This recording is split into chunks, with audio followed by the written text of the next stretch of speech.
Take 5 with Ricovibes, the ultimate in entertainment. Live interviews, social commentary, and so much more. Go tell somebody you're now locked into Take 5 with Ricovibes. What's up, everybody? It's yours truly, Ricovibes, and welcome to another edition of Take 5. I've got a absolutely special guest in the building.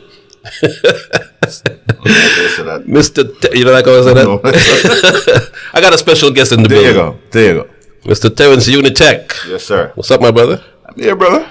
Living life. Living life? Going to the stresses of events and do what we do. Man, you ain't got no stress in the world, my brother. Wow. No stress. If you only would know. Let's start back from the beginning because I've known you for, 25 plus years.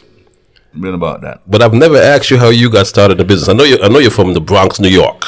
Well, that's where I grew up my teenage years was in the Bronx, yes. Okay, so you were originally born in Jamaica, were you? Rico, we're not getting into that. You're not getting into that? No, we're not getting into that. Anyway, I heard he's from Ochi, Jamaica. We're not going to get into that. All right, so let's start in the Bronx then. Because we have too many people, have too many information already. So really? Yeah, we have too much. So you don't want to put the real information out there? Let everybody run with what they want to run with.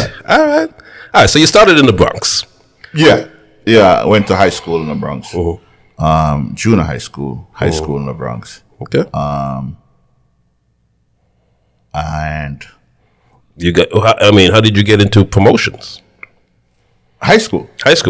Hooky parties. I don't know if anybody is.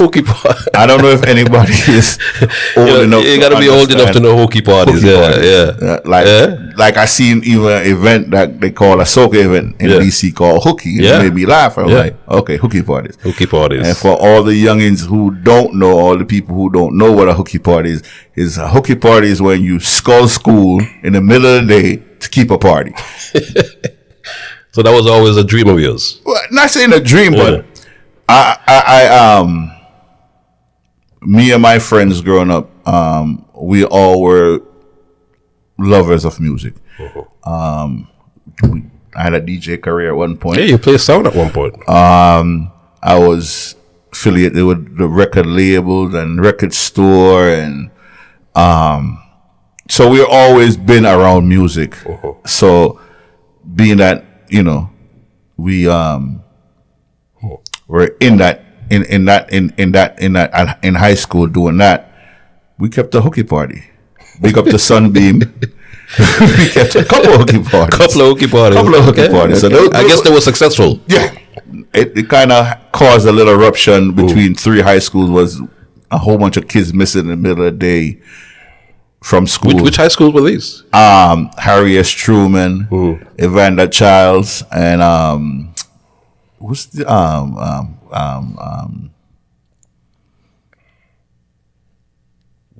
Draw blank. Yeah, draw blank at the third one. But it caused a little eruption when you have kids not in class and not in school, and I guess it was that many kids where it's noticeable.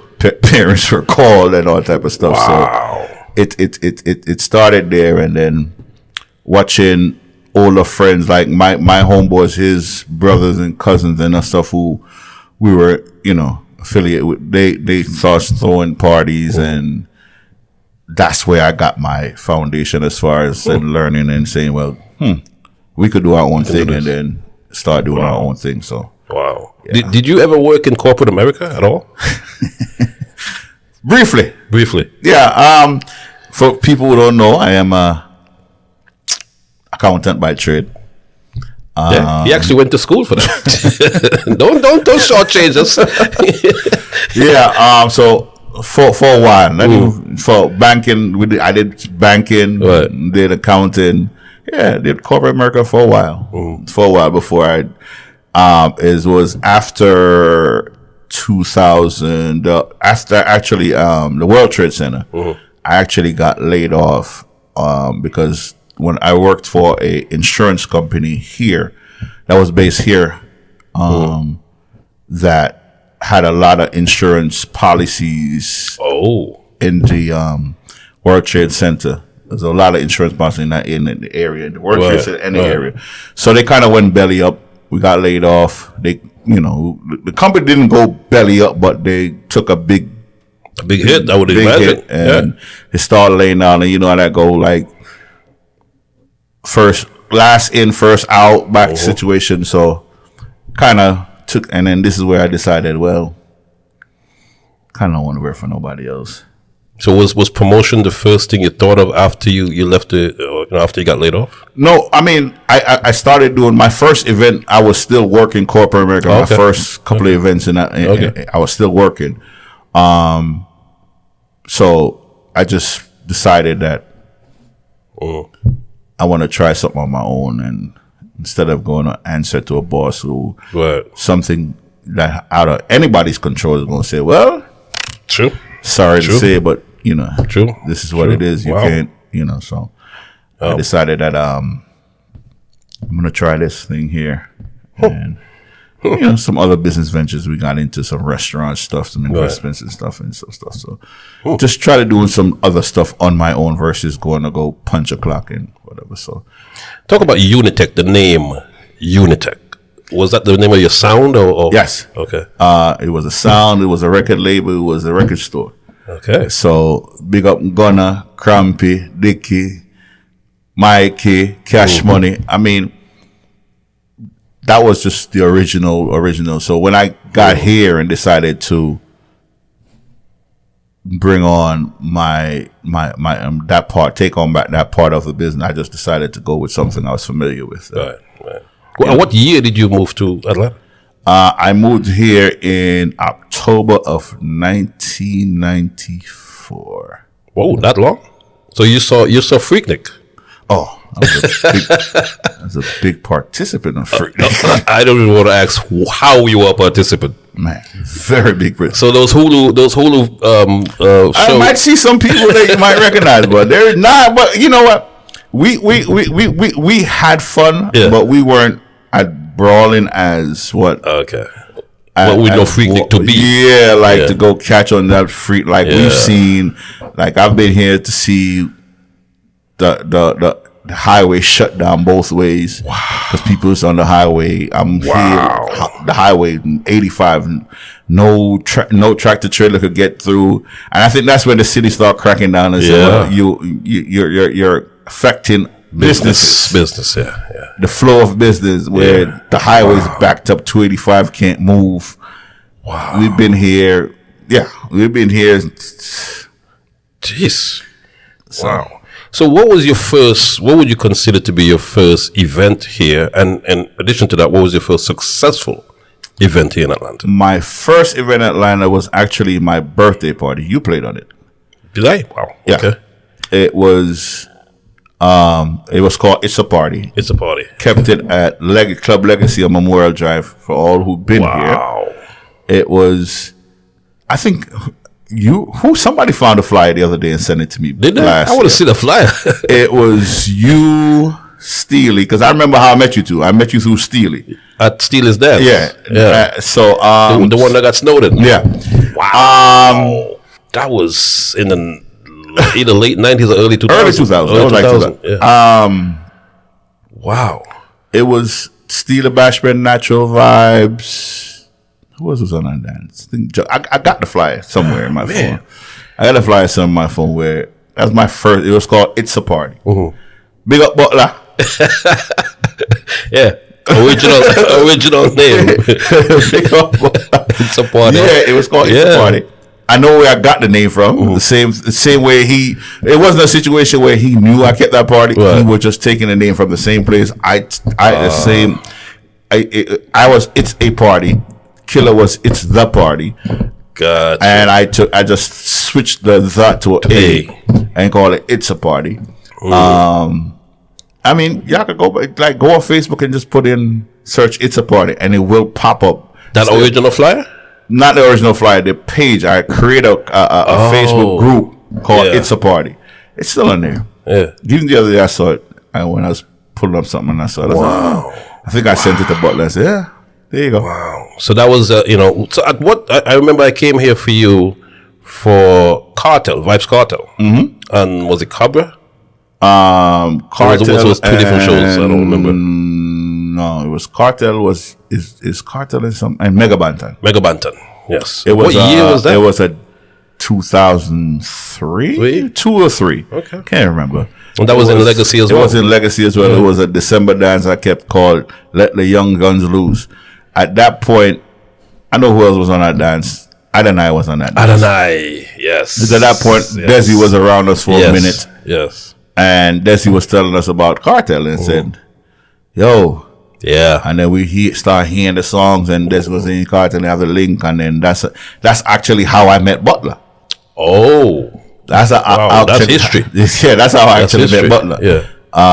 Through booking Cartel, keeping that show with Cartel. That shot that flopped, didn't it?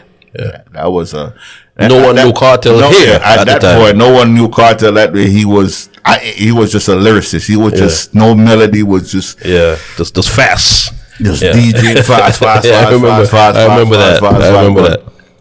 I mean, just from them time that you just knew you saw the talent. Yeah.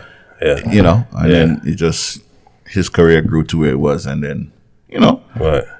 Rico, in this game you take your bumps, and like every artist you'll take your flop dance, every promoter you'll have a flop, you'll take a flop show, flop dance, and it's just if you have the whereabouts about it, trying to learn from everything and trying to figure out different strategies, then you'll learn how to bounce back and take this thing serious if this is what you want to do.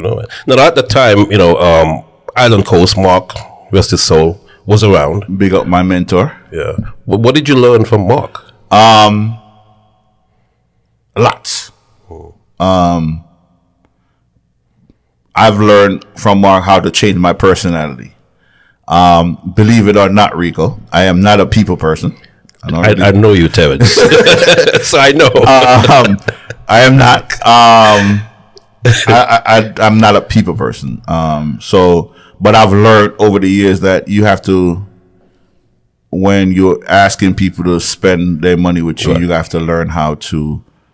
It's not about being standoffish, but you have to have more personality in a relationship with people and build those relationships with your clients, because at the end of the day, you depend on them regardless of how you look at it.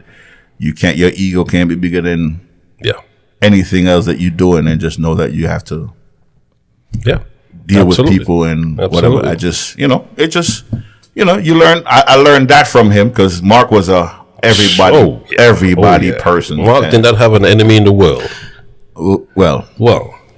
Consider it. Well, as far as the business, the people who didn't like Mark are the people who didn't like progress. Mark had big dreams for our community and big visions, where he did some stuff that was before his time, before the time at least. He tried to merge both worlds. Remember his birthday party, Best of Both Worlds. He tried to merge the dancehall and hip hop scene, and he had big dreams. And I find myself even trying to, not even saying trying to match, but trying to, take my footsteps in certain things, certain ideas. But you have to be, like I said, you have to be strategic with it. Mark was just, let's go. He was a genius. Stone Love Kid Capri. He was a genius. Big that. Stone Love Kid Capri. What do you think, T? I don't know. All right. We go. Wow. So when you started being successful, I remember you started, I think it was a Tuesday night down at Scores. Island Vibes Tuesday. Well, Island Vibes Tuesdays. That was just, I knew the owner. I met the owner through, he had another business. He actually owned the spot on La Vista. It was called, at that point, it wasn't South Beach. It was called Melange. Later South Beach, later some other things or whatever. And he was just saying, I got this other spot, I'm opening up, whatever. So I was like, sure, let's try it. Tuesday night, Island Vibe Tuesdays on Wesley Chapel. I remember that well. So, how long did that last? About a month or two? Was it 2 months, 3 months? Maybe? Couple months. Yeah. The Tuesdays was in our market is a little bit, And then you started a Friday night. Access granted. Yeah. And that lasted for a while. That was a huge success. That was a huge success. It created some promoters out of that. It created some. It created some history. Yeah. Big up Tim Stiller. Sometimes it was Dagger Squad. Them guys, them dancer guys, and Star Boy, and you had the other little team. What another little team? It created. Was that the free? Was that the free? Yeah, it was. It was the first event that was absolutely free. Everyone was free.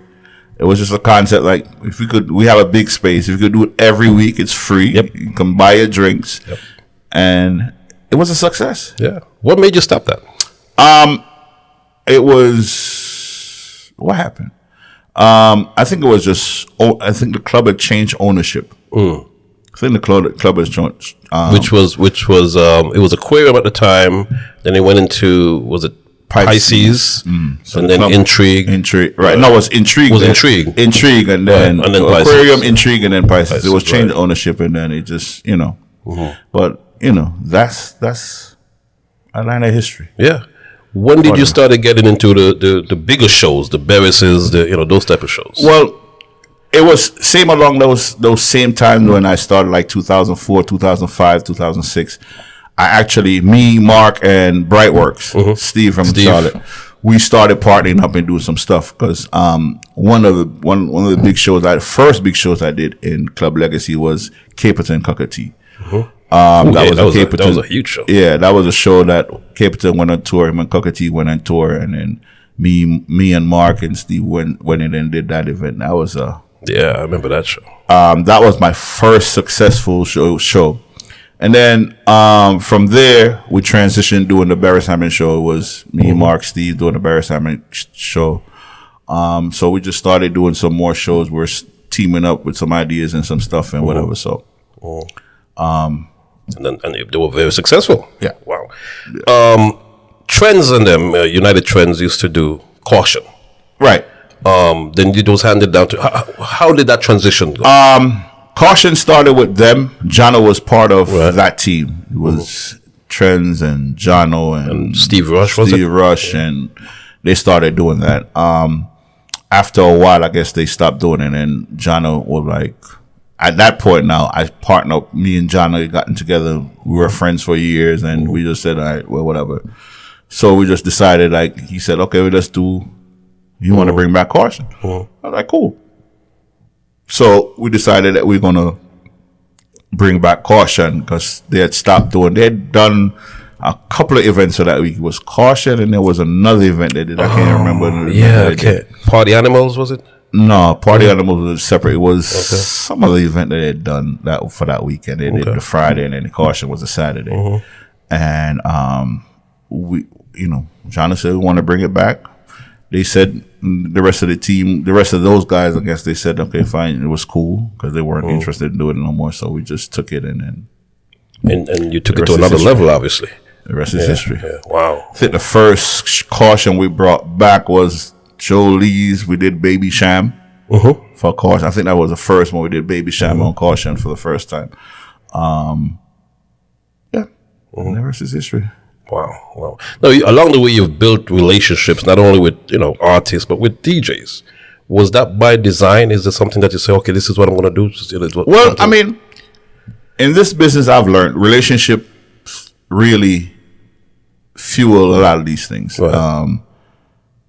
Pretty much, you work with somebody, I try to, like anybody who, not anybody, most people who I work with, tend to build a rapport and say, well, next time, whatever. So once I make the contact and reach out to you, to the artist, we work, we gonna build a relationship. We gonna find a way, like there's gonna be something we gonna find in common. There's something that we gonna, whether how I treat you when you get here, or how, everything is business, and whatever we do, when the business is correct, then I have plenty of relationship, DJs, artists, and stuff, and over the years, it remains the same.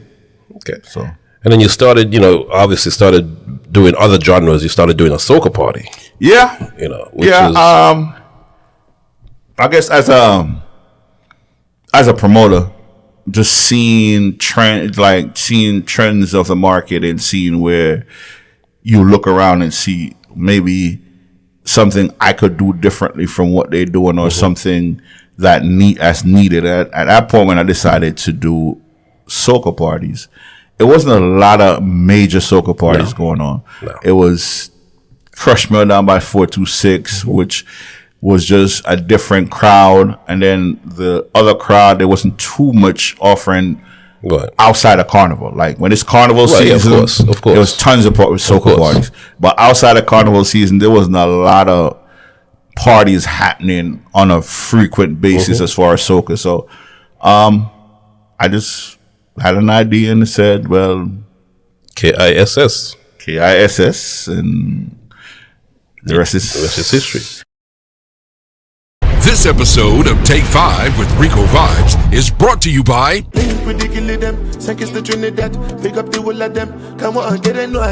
anything I do. Headline news, if I'm waiting I no do, then go say I do.